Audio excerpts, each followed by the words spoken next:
L'expérience d'aujourd'hui nous a été envoyée par une sœur d'Arabie Saoudite.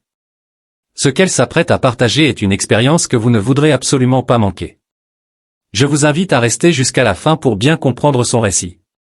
Je m'appelle Mariam Majid. Je suis né dans un monde où la foi était tout. Dès que j'ai su parler, on m'a enseigné les paroles du Coran, et notre vie quotidienne était rythmée par les prières, le jeûne, et les traditions transmises de génération en génération. Mon père était le pilier de notre foyer, un imam respecté non seulement dans notre famille, mais dans toute la communauté. Sa profonde connaissance de l'islam et sa dévotion étaient indéniables. Il était strict mais bienveillant, veillant toujours à ce que nous comprenions l'importance de nos croyances et de nos devoirs en tant que musulmans. Ma mère, quant à elle, vivait sa foi de manière plus discrète, mais elle n'en était pas moins dévouée. Elle ne manquait presque jamais une prière, et je la voyais souvent assise dans un coin de la maison, ses perles de prière à la main, chuchotant des supplications. En grandissant, je ne remettais jamais rien en question.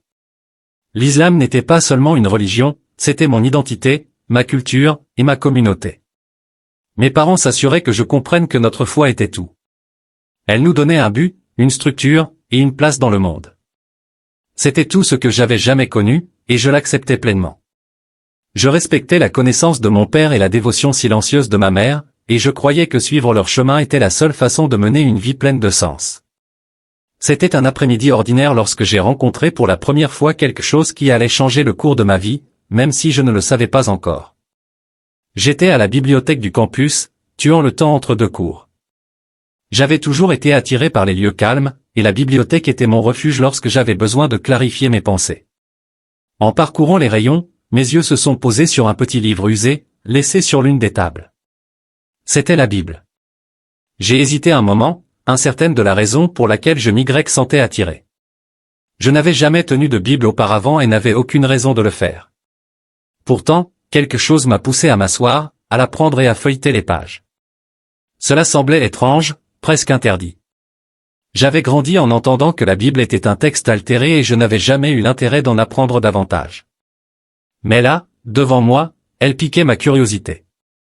Je ne me souviens pas combien de temps j'ai passé à feuilleter les pages, mais à un moment donné, mes yeux se sont arrêtés sur un verset du livre de Matthieu, « Venez à moi, vous tous qui êtes fatigués et chargés, et je vous donnerai du repos. » Ces mots, simples mais profonds, m'ont arrêté net. Je les ai relus, lentement cette fois, essayant de comprendre pourquoi ils me touchaient autant. Il y avait quelque chose dans la manière dont ils étaient écrits, la tendresse de l'invitation, qui m'intriguait. Je ne savais pas grand-chose de Jésus, à part ce que l'on m'avait enseigné en islam, qu'il était un prophète, mais pas le Fils de Dieu. Pourtant, à cet instant, je me suis surprise à me questionner sur lui d'une manière que je n'avais jamais fait auparavant. Ce jour-là, je ne cherchais pas de réponse, mais quelque chose avait été planté dans mon cœur. C'était la première fois que je pensais sérieusement à Jésus, et même si j'essayais de chasser cette idée, je ne pouvais m'empêcher de repenser à ces mots. Quelque chose en eux me parlait, même si je ne comprenais pas pleinement pourquoi. La vie sur le campus était différente de tout ce que j'avais connu en grandissant. Pour la première fois, j'étais entouré de personnes venant de toutes sortes de milieux et de croyances. Mon université était un véritable creuset d'idées, avec des étudiants de diverses religions et même certains qui ne croyaient en aucune foi. Nous avions souvent des discussions profondes, surtout sur la vie et la spiritualité. Il n'était pas rare de s'asseoir avec des amis après les cours pour parler de nos croyances, de notre vision du monde et des différents chemins que nous suivions. Je me retrouvais attiré par ces conversations, non pas parce que je doutais de ma propre foi, mais parce que j'étais sincèrement curieuse de savoir comment les autres vivaient et ce en quoi ils croyaient. J'avais des amis chrétiens, hindous, et même athées. Bien que je défendais toujours ma foi islamique, j'étais aussi fasciné par la confiance et la joie que certains semblaient avoir dans leurs croyances. Ce qui m'a particulièrement marqué chez les étudiants chrétiens, c'était ce sentiment de paix qu'ils portaient en eux.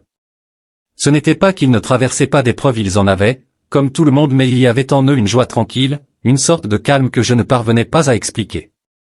Ils parlaient de leur foi non pas en termes de règles ou d'obligations, mais comme s'ils avaient une relation personnelle avec Dieu. Ils parlaient de Jésus comme d'un ami proche, quelqu'un qui les aimait de manière inconditionnelle. Je n'avais jamais entendu quelqu'un parler de Dieu de cette manière auparavant. Je n'étais pas envieuse. J'aimais ma foi et j'avais toujours trouvé du réconfort dans les rituels de l'islam. Mais quelque chose dans leur paix me rendait curieuse. Comment pouvaient-ils être si sûrs? Comment pouvaient-ils trouver de la joie dans leur foi, même lorsque la vie était difficile? Ces questions restaient dans mon esprit, même si je les exprimais rarement. À la place, j'écoutais en silence lors de nos discussions, absorbant tout, essayant de comprendre pourquoi leur expérience de la foi était si différente de la mienne. Plus je passais de temps avec eux, plus je remarquais ce contraste. Un soir, j'ai décidé d'emprunter un exemplaire de la Bible à la bibliothèque du campus. Je l'ai caché sous ma veste, me sentant comme si je faisais quelque chose de mal, bien que je ne savais même pas pourquoi je ressentais cela. Une fois de retour dans ma chambre, j'ai glissé la Bible sous mon lit, m'assurant qu'elle était bien dissimulée. Cette nuit-là, quand tout le monde était endormi, je l'ai sortie et j'ai commencé à lire. Je me disais que je cherchais simplement à comprendre ce que les chrétiens croyaient, rien de plus. Mais profondément point au fond de moi, je savais que c'était plus que cela. Chaque nuit, je lisais un peu plus, toujours en secret, veillant toujours à ce que personne ne me surprenne. Je savais que si ma famille ou mes amis le découvraient, ils seraient dévastés. Je n'essayais pas de me convertir, je n'étais même pas sûr de ce que je cherchais, mais je ne pouvais pas me débarrasser de l'impression que j'étais en quête de quelque chose. Plus je lisais, plus je ressentais ce conflit intérieur grandir. J'avais été élevé avec la conviction que l'islam était le seul chemin vrai, mais les paroles de Jésus éveillaient en moi quelque chose que je n'avais jamais ressenti auparavant. Certaines nuits, je refermais la Bible et essayais de prier de la manière que je connaissais depuis toujours, mais cela semblait différent maintenant. Je me sentais déchiré entre deux mondes, la foi que j'avais toujours connue et cette nouvelle attraction vers quelque chose que je ne comprenais pas complètement.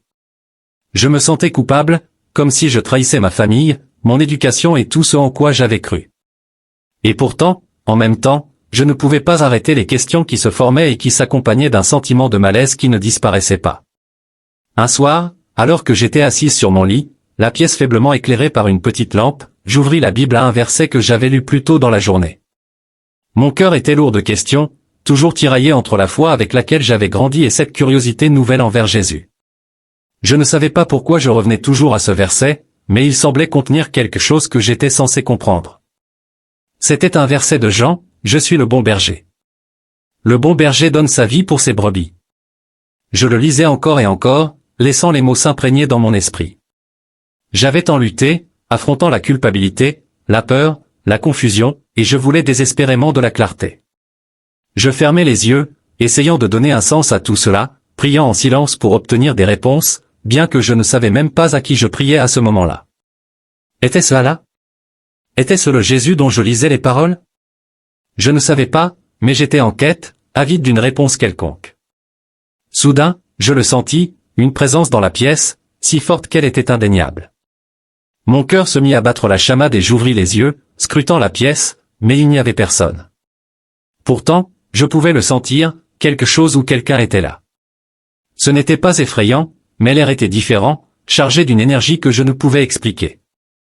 En tournant mon regard vers le mur près de la fenêtre, je vis quelque chose d'impossible, une silhouette qui traversait le mur, et non la porte. D'abord, mon esprit ne pouvait pas comprendre ce qui se passait, mais à mesure qu'il s'approchait, je sus que c'était Jésus. Je ne l'avais jamais vu auparavant, pas comme cela, mais au fond de moi, je savais que c'était lui. Sa présence remplissait la pièce d'une lumière radieuse, pas agressive ni éblouissante, mais douce, chaleureuse et pleine d'amour. La paix qui envahit la pièce était écrasante. Ce n'était pas la paix que l'on ressent dans le silence ou la solitude, c'était plus profond, plus complet, comme si tout ce qui était brisé ou confus en moi était soudainement guéri en un instant. Ses yeux, lorsqu'ils rencontrèrent les miens, irradiaient un amour pur. C'était un amour qui vous voyait entièrement, chaque imperfection, chaque doute, chaque peur, et qui pourtant vous tenait avec une tendresse à laquelle on ne pouvait résister.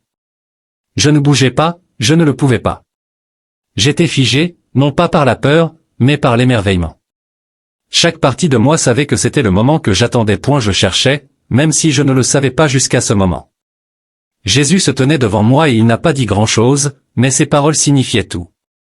Il m'a simplement regardé avec cet amour qui semblait envelopper mon âme tout entière et a dit, « Je t'aime et je serai toujours à tes côtés. » À cet instant, je n'ai pas seulement entendu les mots, je les ai ressentis.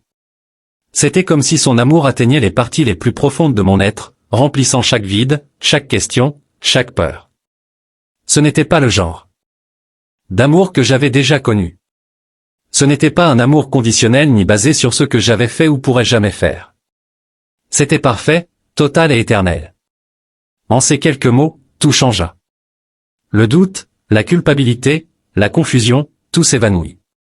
Je savais, sans l'ombre d'un doute, que c'était la vérité que je recherchais. Jésus n'était pas juste un personnage historique ou un prophète lointain, il était vivant, réel, et il m'aimait d'une manière que je ne pouvais même pas imaginer. Il n'a rien dit d'autre. Il s'est simplement retourné et, comme il était entré, il a traversé le mur pour disparaître. Je restais assise en silence, ressentant encore la chaleur de sa présence dans la pièce. Mon cœur battait la chamade, mais ce n'était pas de la peur, c'était la réalisation que ma vie venait de changer à jamais. En ces quelques instants, tout devint clair. Je n'avais plus besoin de douter, de lutter ou de combattre les interrogations. J'avais rencontré Jésus, et son amour était la seule réponse dont j'avais besoin. Quand j'ai finalement pris la décision de suivre Jésus, je savais que cela aurait un coût, mais je n'aurais jamais imaginé à quel point ce coût serait élevé. Annoncer ma décision à ma famille a été la chose la plus difficile que j'ai jamais faite. J'avais prié pour avoir le courage, sachant qu'une fois les mots prononcés, il n'y aurait pas de retour en arrière. J'ai attendu que nous soyons tous réunis un soir, juste après le dîner. Mon père lisait le Coran comme d'habitude, et ma mère préparait le thé. Mon cœur battait fort dans ma poitrine alors que je cherchais les mots. Comment leur dire que je n'étais plus celle qu'ils pensaient connaître, que j'avais embrassé quelque chose qu'ils verraient comme une trahison? Quand je leur ai dit que j'étais devenue chrétienne, il y eut un moment de silence. La réaction fut immédiate. Mon père se leva, le visage déformé par la colère, et cria, me traitant d'ingrate, m'accusant de trahir tout ce qu'il m'avait enseigné. Ma mère pleurait, ses mains couvrant son visage comme si elle ne pouvait pas supporter de me regarder. La pièce semblait s'effondrer autour de moi, leur colère et leur chagrin m'étouffant. J'ai essayé d'expliquer, de leur parler de ma rencontre avec Jésus, de l'amour et de la paix que j'avais trouvé, mais ils ne voulaient rien entendre. Les voisins, qui auparavant me saluaient chaleureusement, tournaient désormais le dos. Je recevais des regards froids, et certains murmuraient des insultes lorsque je passais. Mais le plus difficile fut l'ultimatum de mon père. Il me donna une dernière chance, son visage ferme et ses yeux emplis de douleur, reviens à l'islam ou quitte cette maison à jamais. Tu n'es plus ma fille si tu choisis ce chemin, sa voix était sans appel, sa décision irrévocable. Mon cœur se brisa à cet instant, car je savais ce que je devais faire. Après cette confrontation, je quittai la maison avec seulement une petite valise et un cœur rempli d'incertitude. Heureusement, je n'étais pas seul. Sarah, mon amie discrète et fidèle, était là quand j'avais le plus besoin d'elle. Quand je lui racontai ce qui s'était passé, elle n'hésita pas, tu peux rester chez moi, dit-elle sans la moindre hésitation. Je n'avais jamais vu une telle gentillesse, un tel amour inconditionnel. C'était comme si j'avais trouvé une nouvelle famille en elle, une fraternité qui n'était pas liée par le sang, mais par la foi.